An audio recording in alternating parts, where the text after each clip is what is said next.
Anak, kali ini kita akan membahas soal USSD IPA ya, mata pelajaran IPA tahun 2022 dan pembahasannya. Jadi kita akan bahas kisi-kisi soal ya, sekaligus pembahasan materinya.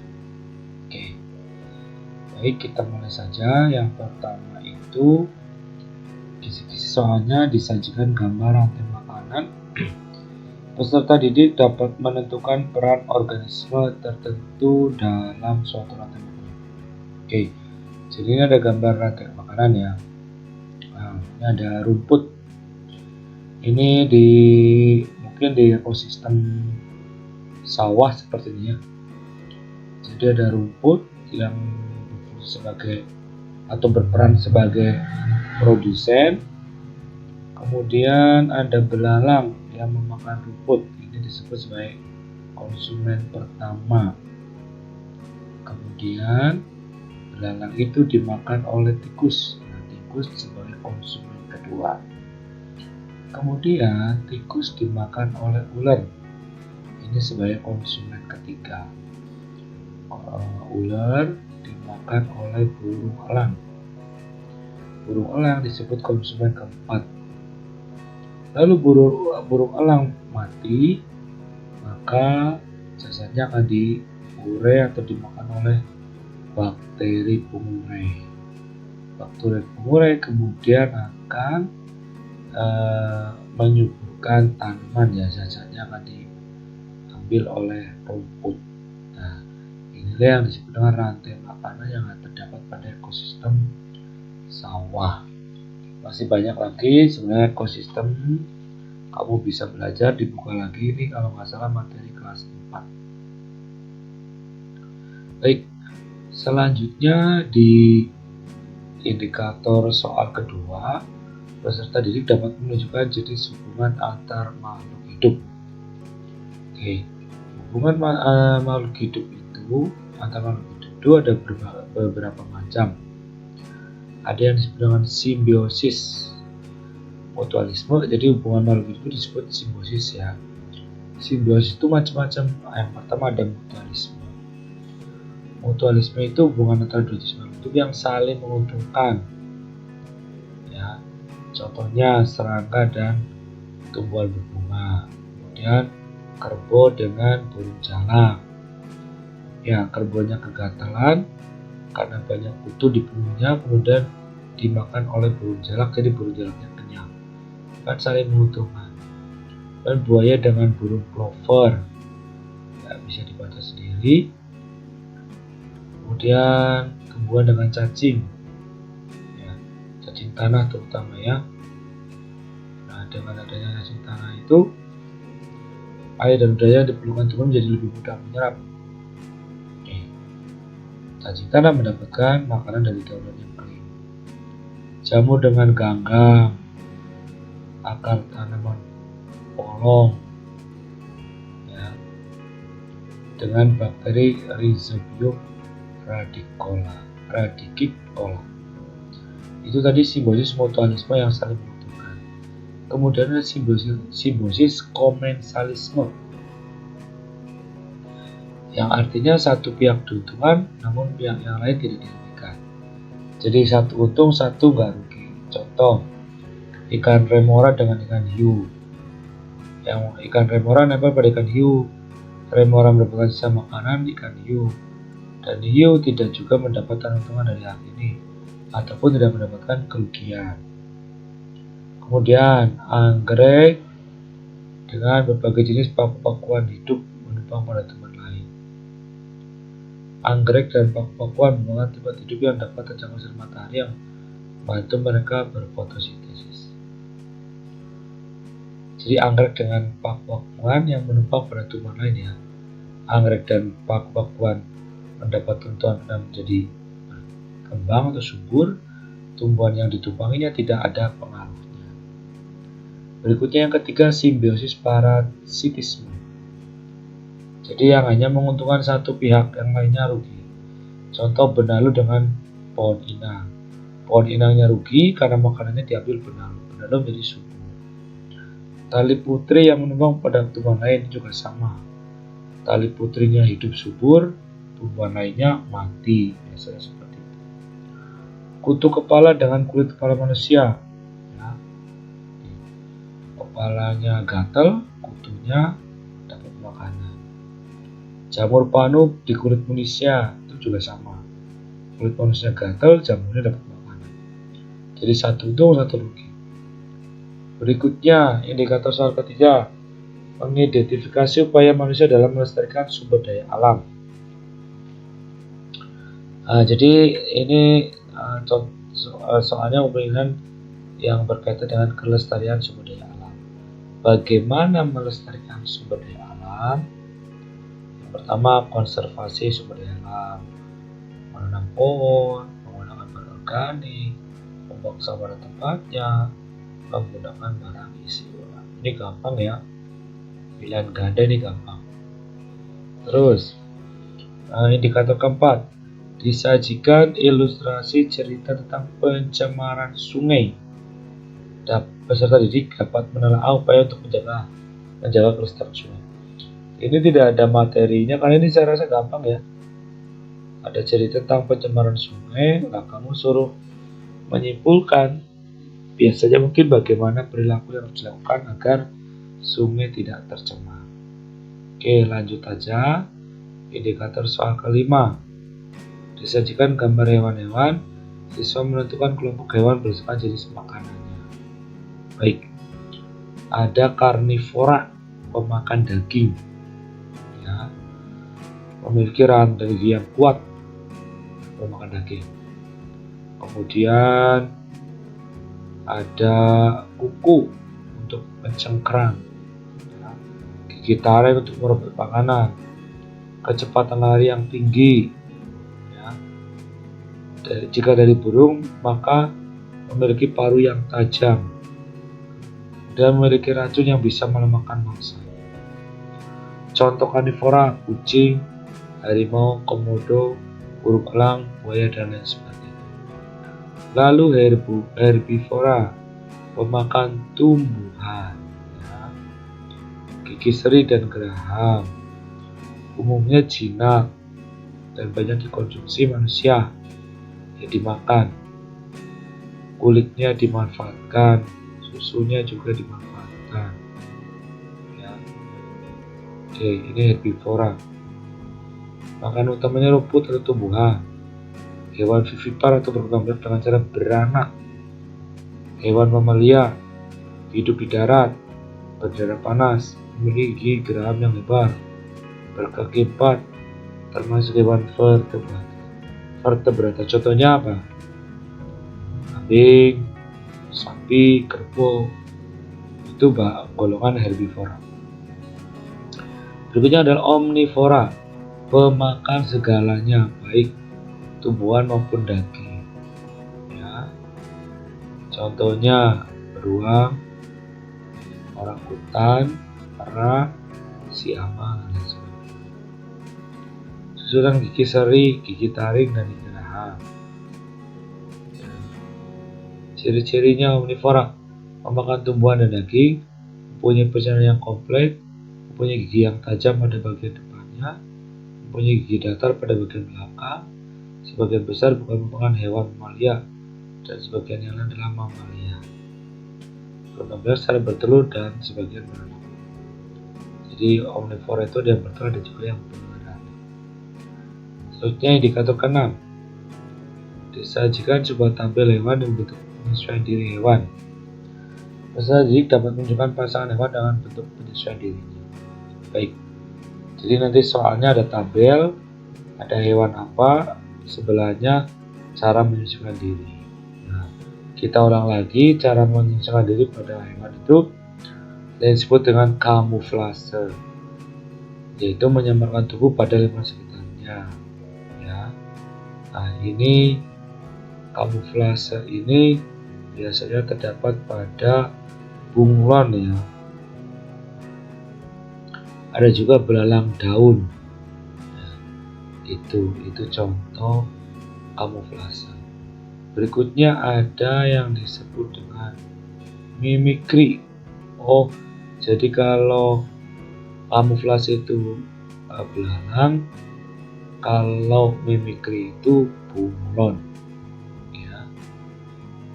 Mengganti warna kulit tubuh sesuai dengan warna lingkungan agar dapat membaur dengan sekitar. Contohnya bunglon. Ya. Bunglon dimanapun tempat pasti kulitnya akan berubah. Kemudian ada yang disebut dengan autotomi, yaitu memutus bagian tubuhnya. Contohnya pada cicak. Terus ada dengan terenggiling, menggulungkan tubuhnya menjadi spiral ya, dengan terenggiling, hewan terenggiling. Kemudian hibernasi di musim dingin. Ya, hewan tersebut memiliki sistem pertahanan dirinya sendiri.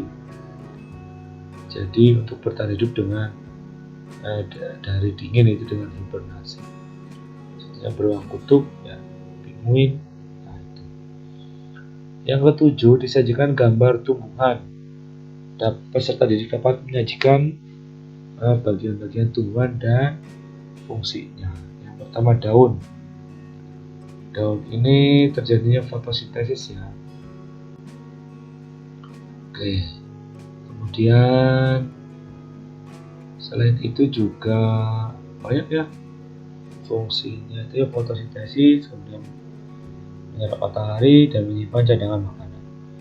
Batang ya, fungsinya mengangkut air dan mendayakan ke daun, menyalurkan hasil fotosintesis dari daun ke seluruh tubuh sebagai tempat cadangan makanan. Itu batang. Dan akar terkubur dalam media tanah ya, untuk berdirinya tumbuhan itu dengan akar yang mencengkram. Kemudian bunga itu digunakan sebagai atau berfungsi sebagai alat perkembangbiakan ya, baik laki-laki maupun perempuan. Dan biji itu fungsinya sebagai cikal bakal tanaman, itu bagian-bagian tumbuhan dan fungsi. Berikutnya disajikan tampil jenis hewan dan tumbuhan. Jadi dapat menentukan pasangan yang tepat jenis hewan dengan cara perkembangbiakannya. Perkembangbiakan itu kan ada dua, ada generatif atau kawin, dengan ada vegetatif atau buatan. Ya. Perkembangbiakan generatif pada hewan itu ada tiga, ada ovipar, ada vivipar, ada ovovivipar. Ovipar itu bertelur, contohnya pada ayam, bebek, dan lain-lain. Vivipar itu melahirkan, contohnya pada kucing, anjing, dan sebagainya. Ovovivipar bertelur dan melahirkan, itu contohnya pada ular ya. Oke. Kemudian ada perkembangbiakan vegetatif atau buatan ya, atau maksudnya bukan buatan, tidak secara kawin ya, terjadi pada hewan tingkat rendah, yaitu hewan yang memiliki struktur tubuh tidak sempurna, tidak memiliki tulang belakang. Oke, contohnya tunas. Hewan yang berkembang dengan tunas pada tubuhnya adalah Hydra, Polyphera, dan Coelenterata.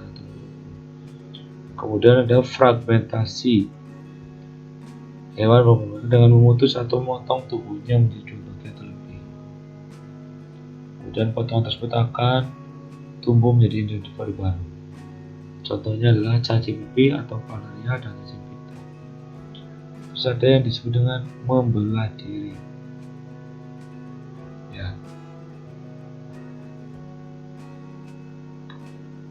Nah, ini terjadi pada hewan bersatu seperti amuba.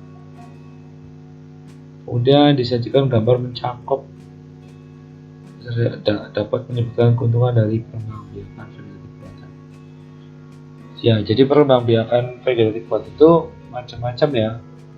Vegetatif itu ada dibagi dua, ada alami, ada buatan. Yang buatan itu contohnya mencangkok, ada stek, kemudian ada apa lagi, menyambung. Nah, itu mencangkok ada perkembangbiakan dengan cara mengupas ranting pohon yang sudah besar sampai terlihat kambiumnya. Keuntungannya dapat dari cara pemanfaatan itu tanaman cepat berbuah.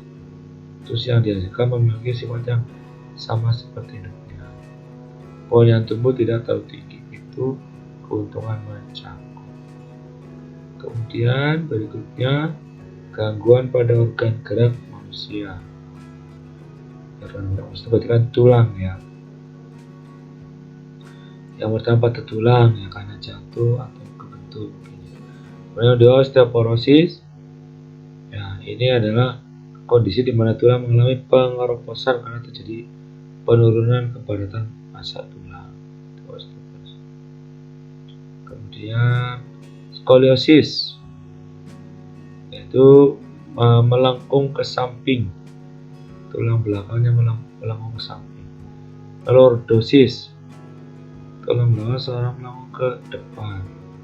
Kalau skoliosis menyamping, kalau lordosis ke depan. Kyphosis itu bungkuk ya, kadang tulang bungkuknya belakangnya tampak menonjol di punggung, jadi bungkuk kalau kyphosis. Ada juga disebut tremor. Tremor itu gerakan yang digemetar, tidak dikendalikan. Ini biasanya petinju itu, mantan petinju itu penyakitnya tremor. Dan cedera otot, ini juga menyebabkan sistem gerak tidak berfungsi dengan bagus. Polio, ini karena terkena virus pada sistem saraf yang menyebabkan kelumpuhan permanen.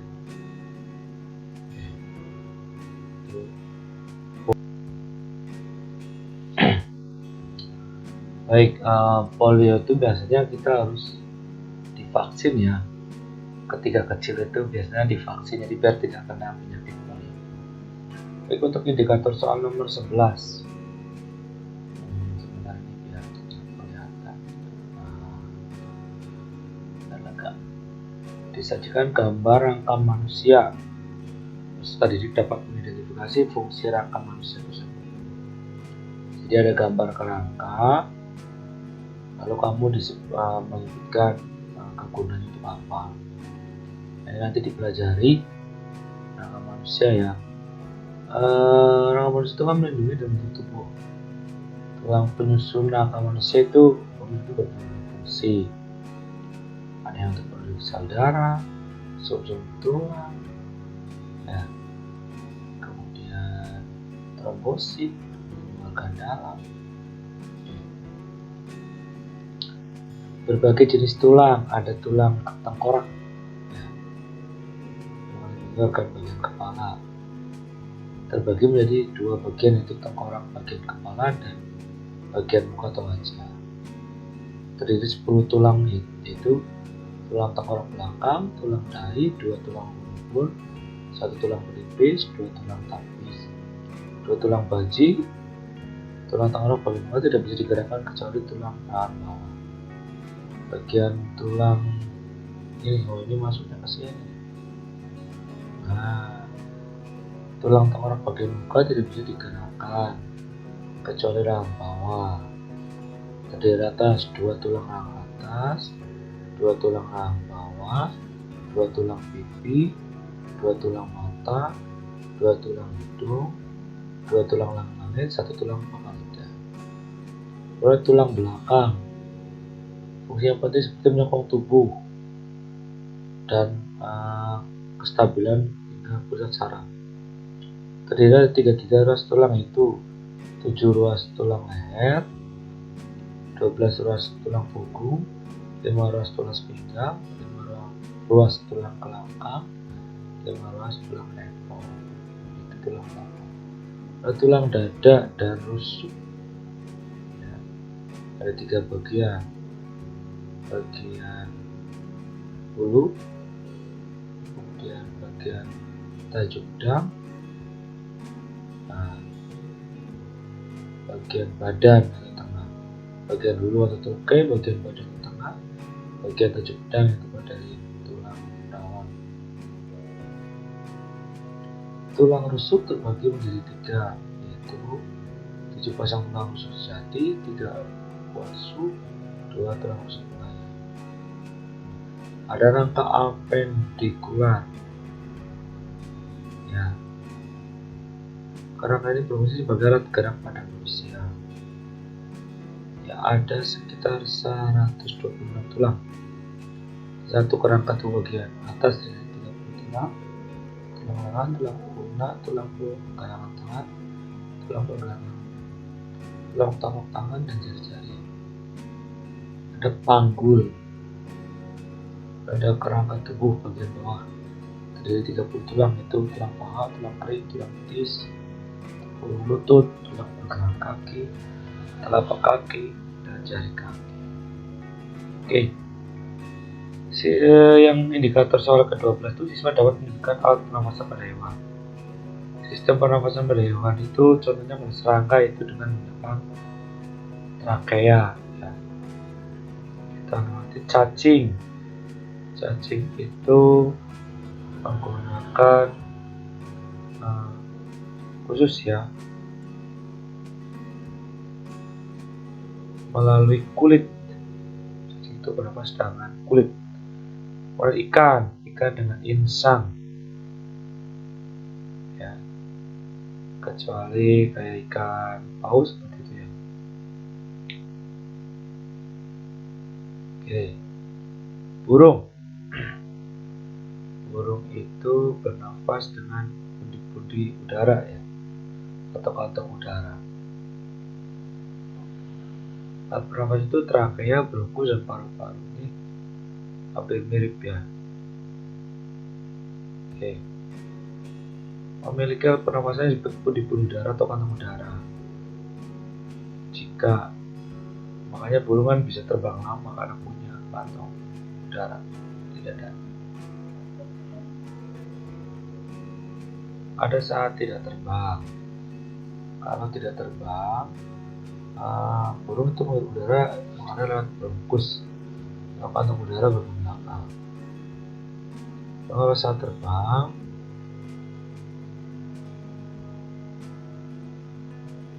jadi kantong udara di ketiak mengamal atas inspirasi. Ada katak. Katak itu bernafas dengan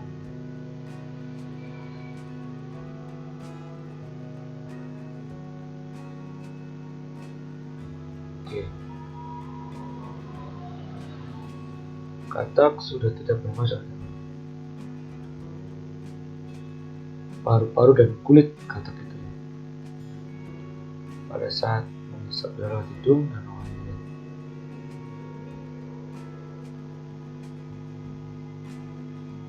Oke, ini tentang katak. Berikutnya paus dan lumba-lumba. Jadi paus dan lumba-lumba itu bernafas dengan paru-paru. Oke. 13. Menentukan cara penggunaan organ pernafasan dalam kehidupan sehari-hari. Ya, cara merawat organ pernafasan itu kan pertama tidak merokok, menghindari lingkungan yang banyak polusi udara, asap, debu, kedua lainnya olahraga teratur, mencuci tangan untuk mencegah infeksi, makan makanan yang bergizi, menanam tanaman di sekitar tempat tinggal. 14. Jika diskusi tentang gangguan organ pencernaan manusia.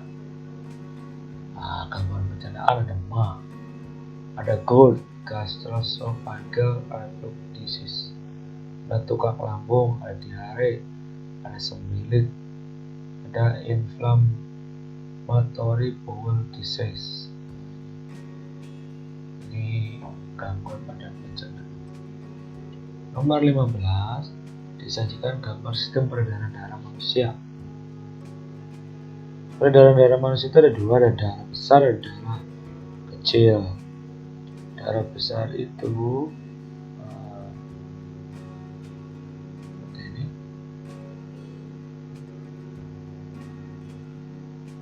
Ya, dimulai dari darah manusia dan melalui bilik diri menuju kapil darah di seluruh tubuh. Oleh aorta yaitu arteri yang paling besar. Selanjutnya darah dari tubuh yang sudah tidak mengandung oksigen dikembalikan ke serabikata. Oke, itu. Atau kalau digambarkan peredaran darah besar itu dari jantung ke seluruh tubuh, mulai ke jantung. Karena pada anak kecil mengandung karbohidrat. Oke. Jadi prosesnya itu kalau yang kecil itu jantung, paru-paru, jantung.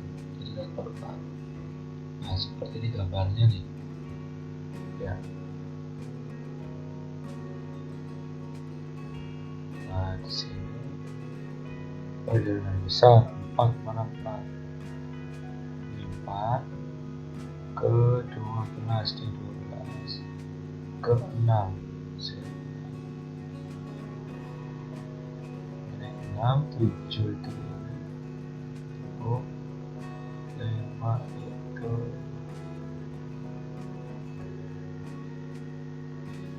5 itu vena. Mana lagi? Dan ada paru-paru di sini. Kemudian 6.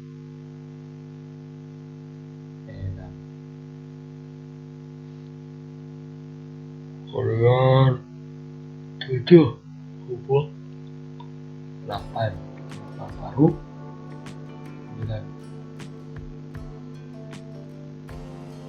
kepala dan tangan. Oke.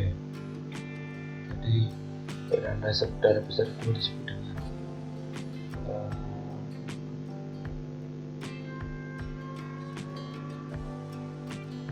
darah besar itu dari jantung ke seluruh kembang jantung. Kalau kecil itu 3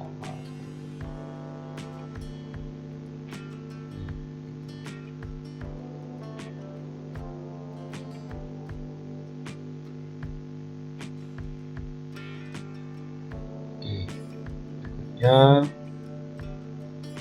16 disajikan ilustrasi tabel selanjutnya mampu mengidentifikasi ciri-ciri pubertas primer. Ini yang terakhir sesi pertama ya, sampai nomor 16 saja. Jadi pubertas pada anak itu ada 2, ada primer dan sekunder. Primer pada laki-laki itu biasanya mimpi basal. Ini ciri utama laki-laki atau ciri primer. Kemudian kalau anak perempuan, primernya itu adalah menstruasi atau haid. Ya, itu primernya. Sekarang kalau yang sebenarnya tumbuhnya rambut halus di bagian ketiak dan sekitar mata. So yang diperlukan akan menjadi harus tinggi. Bagian payudara dan dia bakal besar. Kulit perempuan bertambah halus. Mulai muncul jelas misalnya evolusi. Oke, itu nomor 16 menit pubertas. Di pubertas ada primer dan sekunder. Primer itu yang didaftarin. Nah ini primer itu yang utama, itu seperti basah. Kemudian bagi perempuan itu langsung seperti menstruasi. Oke anak-anak, kita sampai nomor 16 dulu part pertama. Nanti akan lanjut part